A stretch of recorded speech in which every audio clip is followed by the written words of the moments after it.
Hello brothers and sisters, welcome to this video. It is Friday the 3rd of January, 9 p.m. UK time, and what a way to start off the new year. Woohoo! Prophetically speaking, things have just gone into overdrive. We are now in warp mode, and we are entering into uncharted territory now. This is profound, and prophecy students and those who follow Bible prophecy must be thinking, here we go. Surely this will be the year of our redemption. The Gog-Magog war is now, it's coming. And wow, here we go. So that war is going to happen after the rapture of the church. So the rapture of the church is imminent. Here we go. Soleimani wiped out this guy. Iran and the Iranian people who supported him believed that he had a divine oversight, that he was being protected and being helped by Allah himself. He was the number two man in Iran, and he was the executor of their military strategy. And of course, the fact that he's gone now is a huge embarrassment to Iran, and they are no doubt going to respond. We don't know how, of course, but Iran are most certainly going to respond. They have egg on their face. Nasrallah, who is the leader of Hezbollah, has already vowed revenge, and so has Khomeini. So the one thing that I will say about this is that I don't think it's a good idea to have this overshadow the peace deal of the century, because now that Israel are looking at this and they are going, we have got America exactly where we would like them. Okay, America is our big brother. And they are, and to a large extent, they are everything that America is the protectorate of Israel, and Trump has just displayed that in the most incredible fashion. And the world is most certainly better off without this man. He was an Israel hater, but nevertheless, Israel's dependence and their trust and their faith in should not be America. Or the American military might, or Donald Trump, or any leader for that matter, or any administration. Israel's defender is God himself. So the peace deal of the century should not be overshadowed by this, which is my concern, is that this now will give Israel a great sense of comfort, and an unfounded comfort, and a great sense of peace and security, whilst we have the presence of the American military might backing us up and in our corner. So the Bible doesn't allow for that, right? When Gog and Magog come up to Israel, America does not intervene, and America is not a factor in the protection of Israel in the tribulation. So how that's going to happen, how that is going to come about, who knows? But I will say that the peace deal of the century is first and foremost what we should be looking at, and understanding that is biblically speaking, is a priority to God, because that's what's in the Bible. He says, "You've divided my land." So any recognition of a Palestinian state is the penultimate sign of the beginning of the tribulation, because they will divide God's land, and the judgment of God will begin when they come to do that. And remember that the Bible doesn't say that the United Nations signed this deal. It just says, when they shall say peace and safety, because ye have said, we have made a covenant with death. The words of man are good enough for God. God takes man by his words. And so there is no signing of a peace deal. I often read people talking about there's a signing, and that is that's not in the Bible. It just says when they shall say peace and safety. So Netanyahu's response to this was, of course, to agree with Donald Trump, and I agree with him. But nevertheless, Israel's trust must be in God and not in the United States of America. So I think that's all going to change.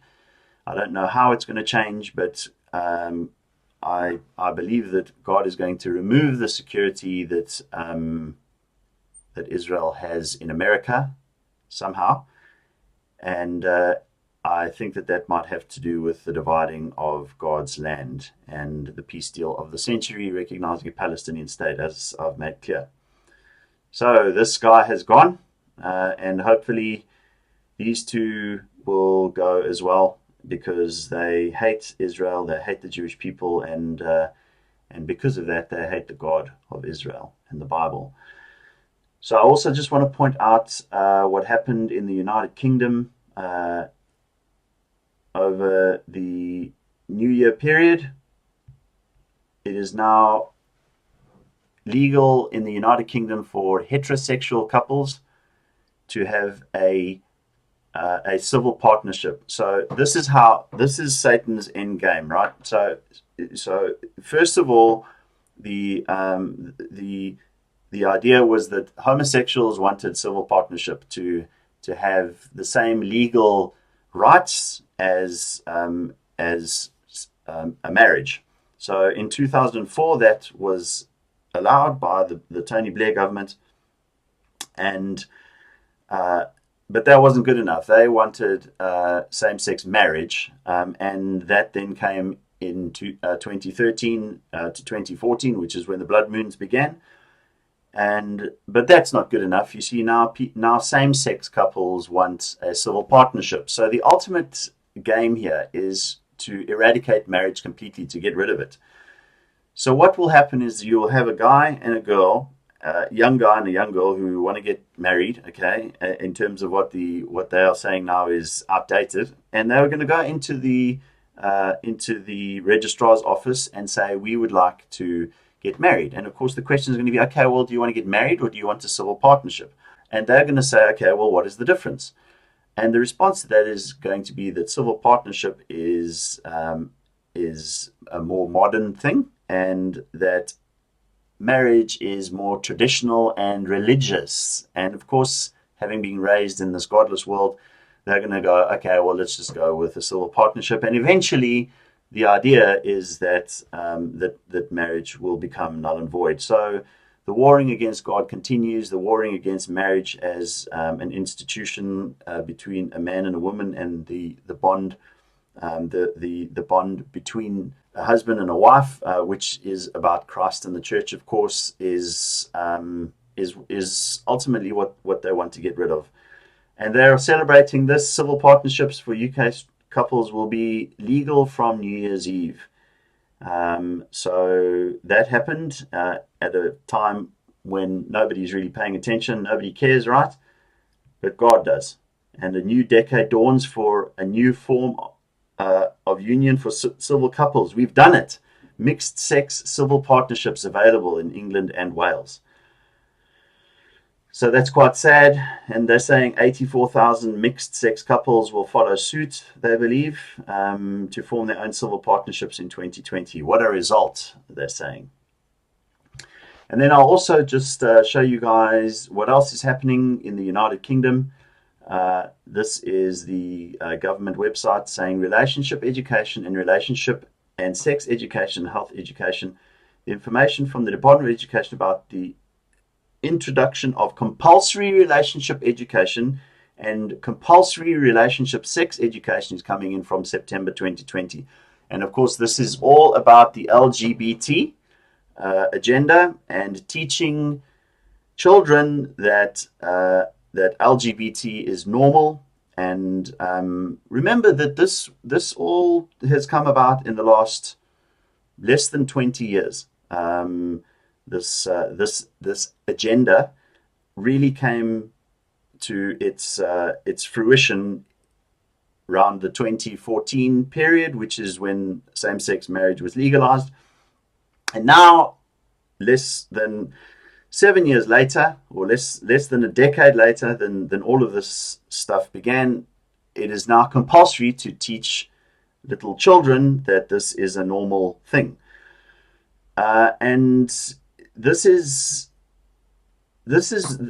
Jesus, the most threatening words of Jesus Christ, the most threatening words that Jesus had to this world was about, if ye offend one of these little ones that believe upon me, because all children believe in Jesus if you raise them up in the right way. All children will believe in God if you raise them up in the right way. But if you don't, then you're offending one of these little ones that believe upon him. And now they are teaching children that LGBT is normal. Okay, and this is of course as far as the world is concerned, this is normal. This is, hey, this is, it's we get with the times. Listen, the signs have happened and the judgment of God is coming, and they're not allowing parents to have a right to withdraw their young children. They're saying, parents, do I have a right to withdraw my child from relationship and sex education? Parents will continue to have a right to request to withdraw their children from sex education delivered as part of RSE, relationship sex education, in secondary schools, because they are going to be teaching children about gay sex too. Okay, so the parents have a right to request to withdraw their child, but look at what it says. And they should be granted up to 3 terms before their child turns 16. At this point, if the child themselves wishes to receive sex education rather than to be withdrawn, then the school should make arrangements for this to happen. So in other words, the schools can overpower the parent's decision. And they also say there is no right to withdraw from relationship education at primary school or secondary, as we believe the contents of these subjects, such as family, relationship, friendship, safety, are all important for the children to be taught. In other words, you don't have a choice. We're going to teach your child about the LGBT agenda, okay? And of course, no, the people in this world, they don't care. This is the way that the world is going. This is normal. This is normality. And there comes a time when God is going to cut this short. This may not matter to people of this world. It matters to God. The judgment of God is coming, and perverting children's minds is a clear and present danger to this world. Jesus said, if you offend one of these little ones, it'd be better that a millstone be hung around your neck and you chucked into the sea. When did God, Jesus Christ, ever say something so threatening to anybody than people who are perverting children's minds? So this is coming next year, and this year, sorry, it's 2020. This is coming this year. This is coming, and people better wake up to the times that we are living in. So the presentation I put together for today was 2020 Vision of Division. The dividing of the land of Israel, the dividing of ideologies, the dividing of people, the dividing of kingdoms, and the dividing of the sons of God from this world. 2020 vision. The revelation of Jesus Christ, which God gave unto him, to show unto his servants things which must come shortly to pass. And he sent and signified it by his angel unto his servant John. The revelation of Jesus Christ, the revelation, the apocalypsis, the unveiling of the truth, the opening of eyes, is the revelation of Jesus Christ is going to come upon this world as such a huge shock. They do not expect it. They cannot see it. They don't believe it. They don't understand it. It's a book which is closed to them. It is sealed up. They can't understand it, perceive it, or know it because they don't have the Holy Spirit in them. And therefore they are blind to these things. They are blind to what they mean. They are blind to when they will arrive. And they are blind to where they should even look for them. The revelation of Jesus Christ is coming. the revelation of Jesus Christ is going to come upon this world as such a shock that they are not even going to know what to do. When they find themselves trapped in the judgment of God, as a snare it shall come upon them that dwell upon the face of the earth. As a snare. Animals do not see a snare coming. When there's a snare, the animal has no idea. And bang, suddenly, boom, the snare comes. And that is the rapture of the church. And John says, and thus I saw horses in the vision, and them that sat on them, the horses of the apocalypse, the 4 horsemen of the apocalypse, the Antichrist, war, famine, and death. Those horses which are mentioned in the book of Revelation chapter 9 are not of this world. They are coming from somewhere else. They are God's weapons of indignation. He will open up his weapons store, and he will punish the world with these things that are coming out of the bottomless pit that the world doesn't believe exists. So those who glance over Revelation chapter 9 and don't see those things, 200 million somethings coming out of the bottomless pit, do themselves a logical injustice. It's a logical injustice to discard and discredit those things as factoring into the whole program which changes everything in this world. Mankind does not have the logistics to ensure that every man, woman, and child take a mark. That we just don't have the logistics to do that in 3.5 years. The tribulation is only 7 years long, and by the mid-tribulation, every man, woman, and child will have had to have taken this mark or be killed. Okay, man cannot do that in 3.5 years. Whatever's coming out of the bottomless pit, that's what's going to do that to this world. They have been ready and waiting. This is Satan's end game is going to be fulfilled in this world, and this world has no idea what's coming. No idea. They don't believe it. And we should understand that these things which John sees in the book of Revelation, these are also in Joel chapter 2. Read Joel chapter 2 and read all of the book of Habakkuk. He's talking about these things which are coming to take over this world. So the revelation of Jesus Christ is the unveiling of the wicked and allowing the wicked direct access, physical access to man. No more, it's not going to be about the spirit anymore.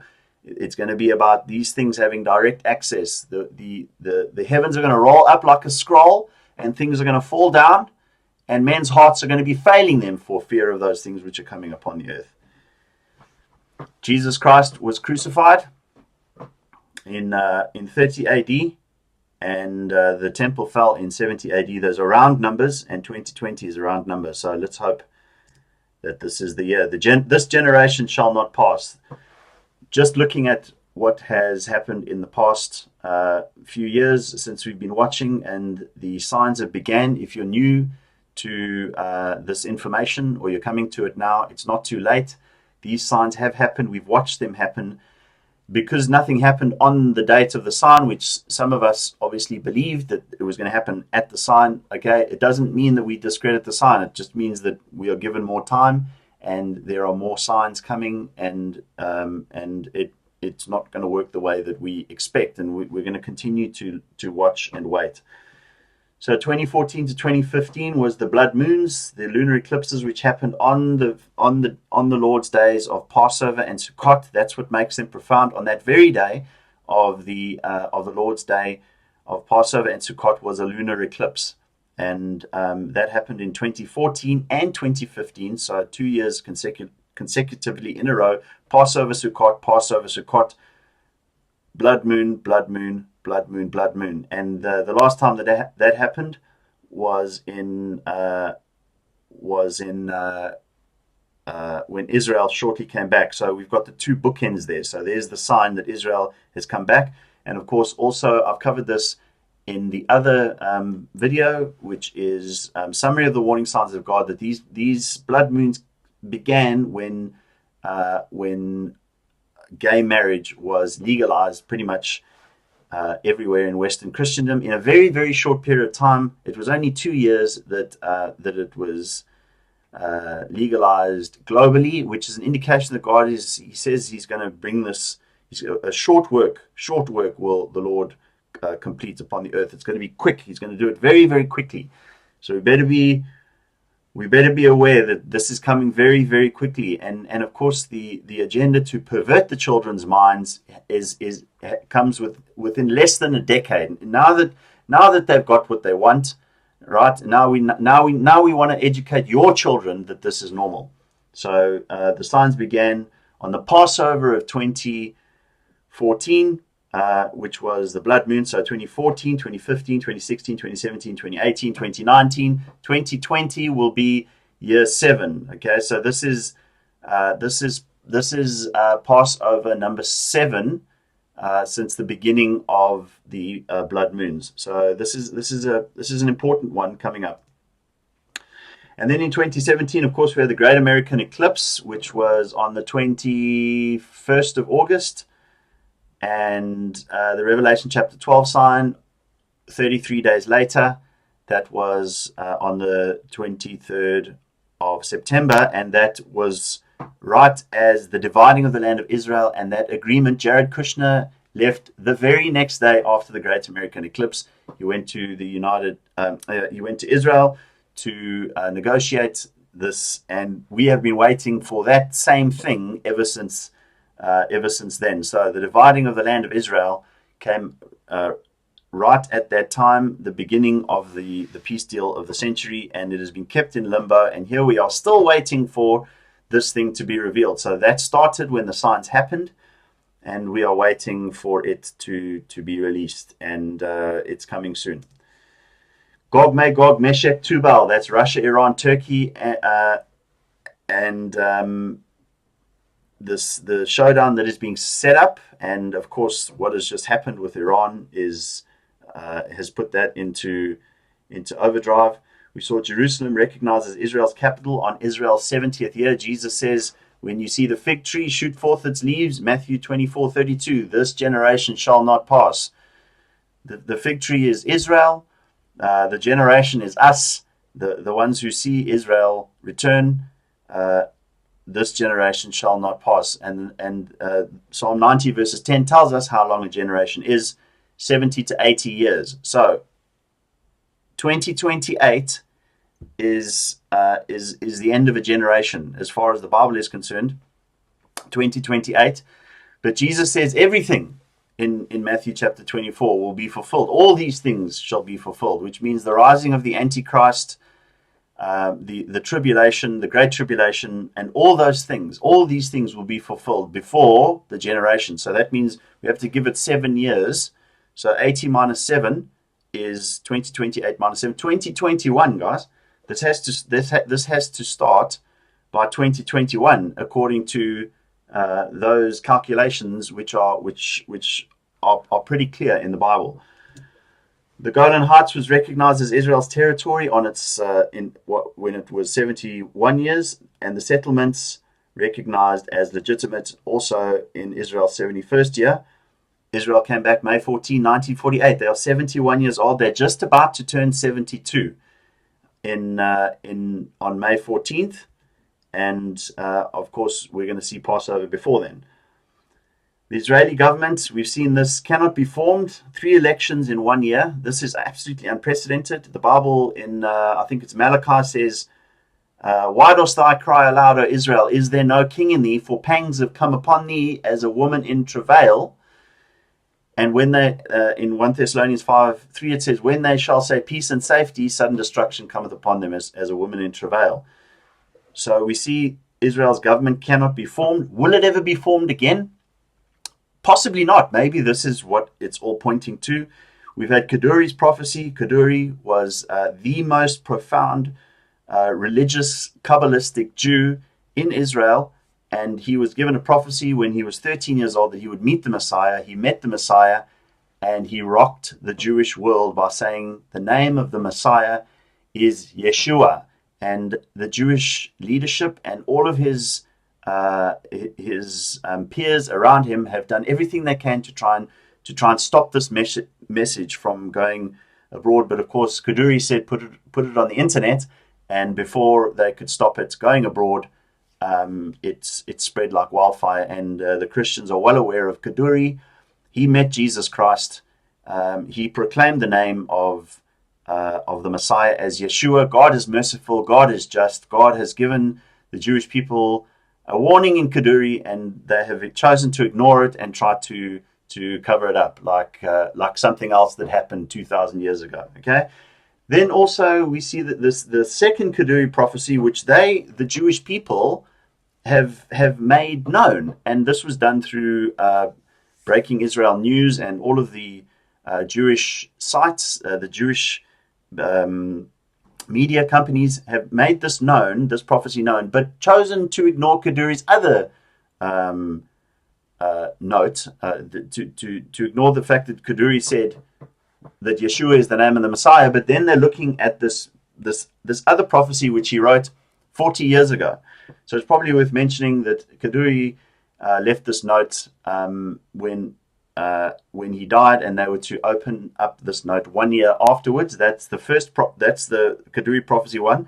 And in that note, it said in encrypted forms, "He shall lift his people and prove his law is valid." And in the Hebrew, the first letters of him writing that out spells Yeshua. So he shall lift his people and prove his law is valid.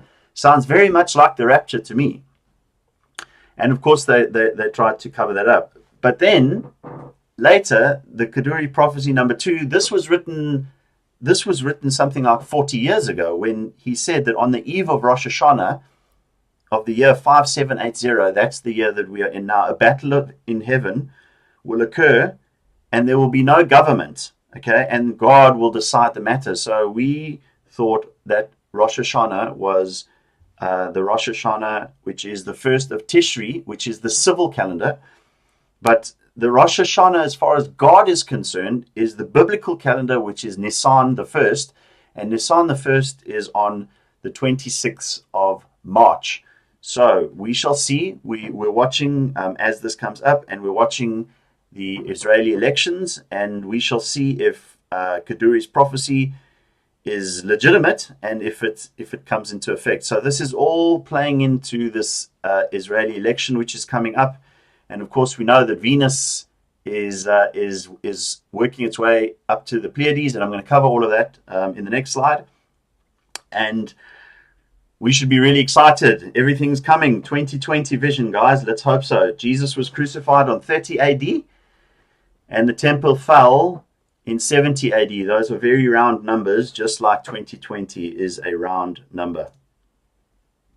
Okay, then looking forward celestially, I'm going to cover this all in the astronomy software, but I'm just going to go through it in the slide, and then afterwards we'll go through the astronomy stuff, which is always the most fun. Okay, the Israeli elections are on March the 2nd, 33 days before Nisan the 10th, which is the triumphal entry. That's the day that I'm looking at. That's the day that Venus is up at the Pleiades, which is the 4th of April. And I went through the triumphal entry in the last video.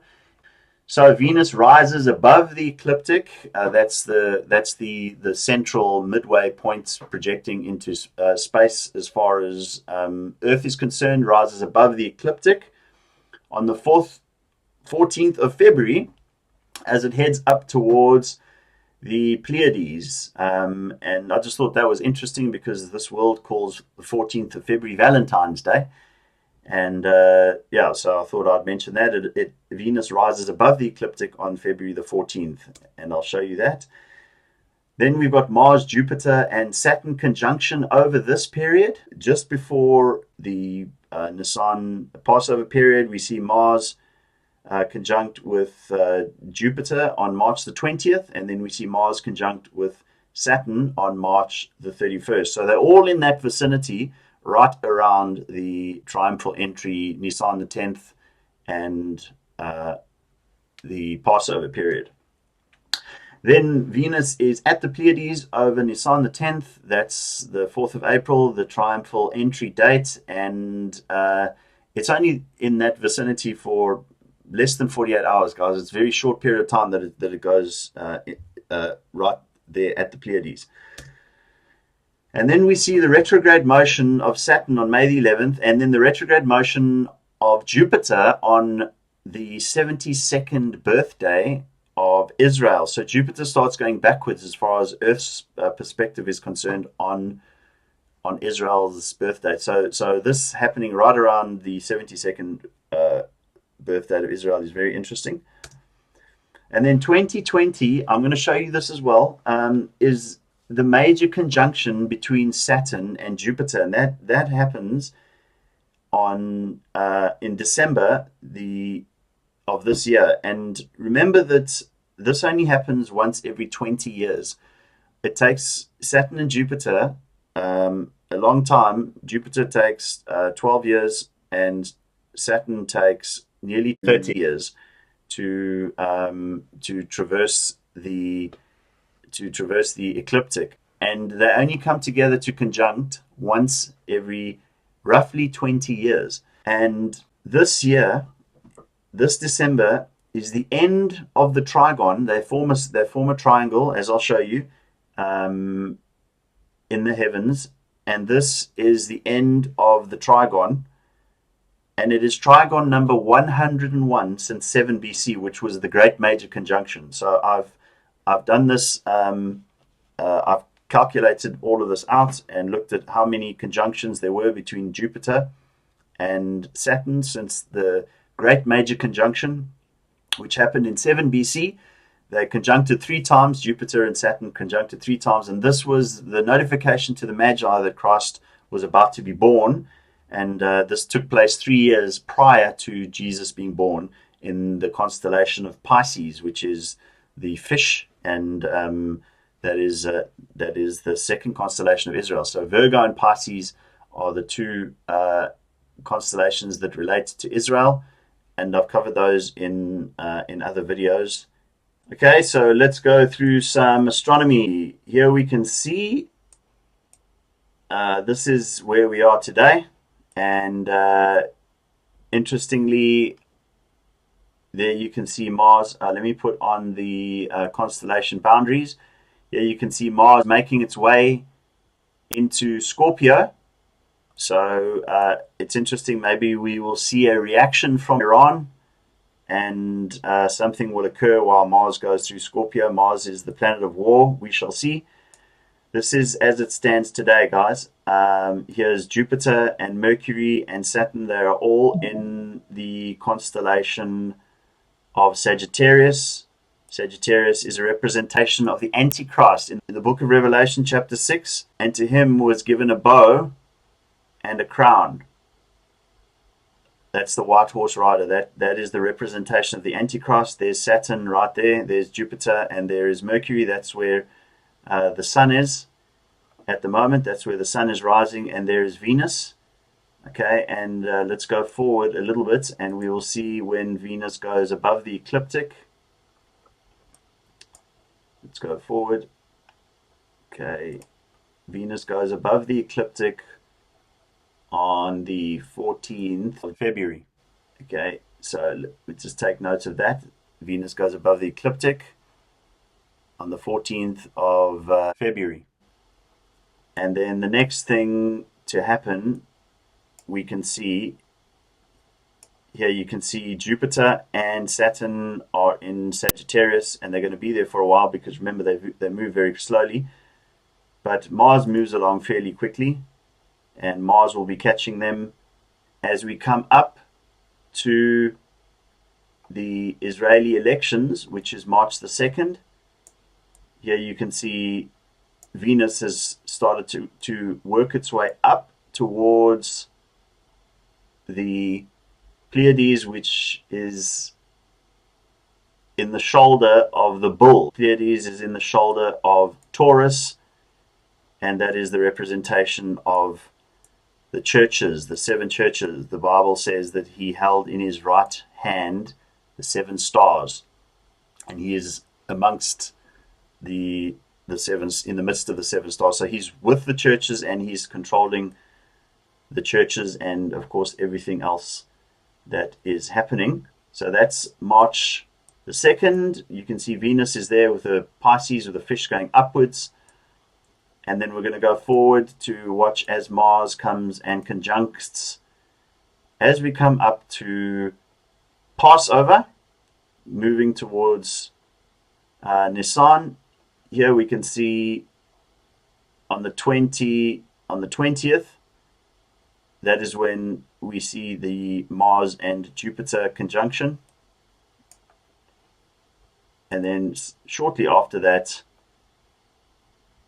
on the 31st, we see the Mars and Saturn conjunction. So I'm pretty convinced that around this period of time, we're going to see something prophetically profound. What that is, of course, I cannot say, and we shall see. But this is the reason why. This is the reason why these things exist. These for signs and for seasons. Okay, so we don't try and say exactly what's going to happen. That is astrology as far as saying this and that is going to happen. We don't know. God is telling us a story in the heavens, and we just look to see how the things that are going on in this world now, as we speak, how they relate to the timing of the conjunction of the heavenly bodies, and that is not astrology as far as Satan would have it. It would have you depending on these things and associating them with yourself and worshipping the stars. No. We're just looking to see what's going to happen around this period. God is in control. Jesus Christ is in control of all of this. He's in control of Jupiter and Mars and Saturn, and he's in control of all of us and everything that's going on. What's going to happen around this period of time? Let's see what happens as Mars approaches Jupiter. Let's see what happens as Mars approaches Saturn. That's what he's put them there for. That's what it's for, to know God is in control. God is controlling the whole situation. That is really what the constellations are for. The constellations were given to the progeny of Adam. No one has ever claimed ownership of the constellations. No one has ever suggested that these people invented them. It doesn't exist. They come from time immemorial. They come from the progeny of Adam. Josephus says that that it was the offspring of Adam that the constellations were given to, and the understanding of these the constellations, Israel was very, very aware of it, because it was knowledge which was passed down from Abraham, and he was very familiar with how these things worked. So the heavens declare the glory of God. Day unto day they uttereth speech. Night unto night they showeth forth knowledge. So we're going to be looking around this period of time to see what's going to happen in the heavens when these conjunctions happen. And then, of course, very shortly afterwards, here you can see, let's go from there. So at this, right where these are conjuncting at Mars and Jupiter. So here's Mars and Jupiter and Saturn, and then there's Venus on the far left. Okay, so I hope you guys can see that on the right hand side at the bottom here, and then there's Venus. So as these conjunctions happen, you can see Venus is now working its way up to the Pleiades, and maybe the day star is rising. The day star will be rising in my heart, that's for sure. I'll be watching this, and of course it could be nothing. We shall see, but I will be watching it very, very closely. And there you can see at the bottom right, Mars, Jupiter, and Saturn. Mars conjuncting right there, and then right on the triumphal entry, Nisan the 10th, Venus then enters into the Pleiades as Mars has just worked its way past Jupiter and Saturn. Okay, now this is also talking about the great major conjunction which is happening. Here we can see when this is now May. This is after, I hope that we're gone by now, but I'll just point out that here you can see as we come up to Israel's 72nd birthday, 72, number 72, Jupiter and Saturn start going into retrograde motion right as Israel turn 72, right on that day. Okay, show you again. Here you can see they're going forwards, forwards, forwards, and then backwards as Israel turns 72.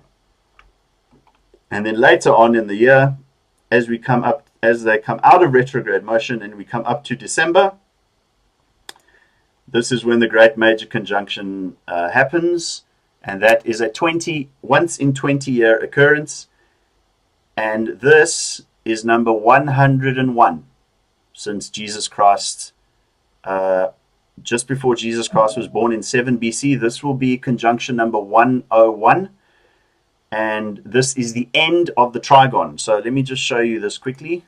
So I've done this on the Revelation chapter 12 website, and this is the trigon which is formed between Jupiter and Saturn. It's a cosmic clock in the sky, and it moves very slowly. Obviously, it takes nearly 60 years to perform one trigon or one triangle, and it moves slightly to the in an anti-clockwise direction. So here you can see I'll put a link to this in the description of the video, but I detailed from 7 BC when it happened in Pisces, which the Magi would have seen.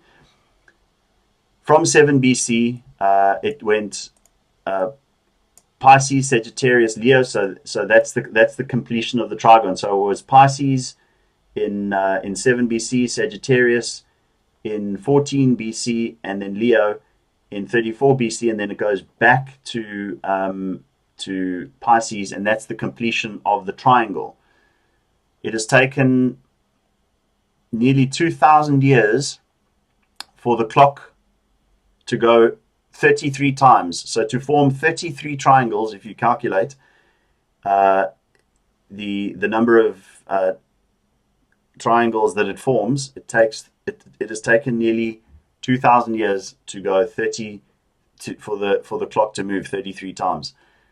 It starts in Pisces, Sagittarius, Leo, then Pisces, Sagittarius. So here you can see the year, and you can see the constellation which it happened in.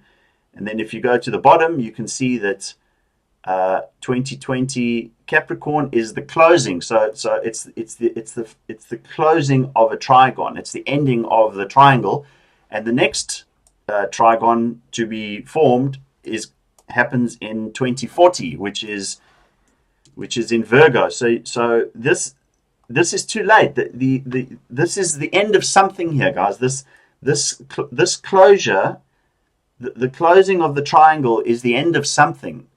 So I think that that the rapture of the church is going to happen. I hope it's going to happen this year. If you calculate the number of days from the crucifixion of Christ, which was on the 5th of April in 30 AD, we're in 726,000 days area. It goes to 727,000 before the end of this year. And I think it goes to 727,000 right at Rosh Hashanah of this year. That is the civil Rosh Hashanah, the 1st of Tishri, and then it goes to 727,000. We know 726 is Harpazo in the Greek, so there's that as well. Have a look at that. But we're looking at an incredible year of prophecy coming up here. I believe that we're going to see. I'm hoping that the rapture of the church is going to happen, and I just want to get out of here, guys. So I thought I would show you guys what's happening celestially as we come up to the Passover period. I've made it clear that I believe that the Passover period is the season for the rapture. That's when I believe the rapture is going to happen. I know that lots of people have different ideas with this, and Passover is not your traditional Orthodox, if you want to call it that, rapture date, but I think that the Passover is going to the rapture is going to happen on Passover. It says about Passover that this is that night that we should remember that we should remember what happened, and obviously I understand that the what that means, the Passover rapture, and the association with the destruction of Egypt. But that is the world that we live in. It's a world under the bondage of sin, and I can't wait to get out of here. And I'll keep you posted, and we'll keep watching, and let's see what happens with Iran's response. If anything, I don't know if it's if they're going to respond quickly or whether they're going to be more patient about their response. Who knows? Let's just wait and see, and pray that the Lord's own are kept safe, and that He comes as soon as possible. I love you. Keep reading the Word of God, and I'll see you in the sky.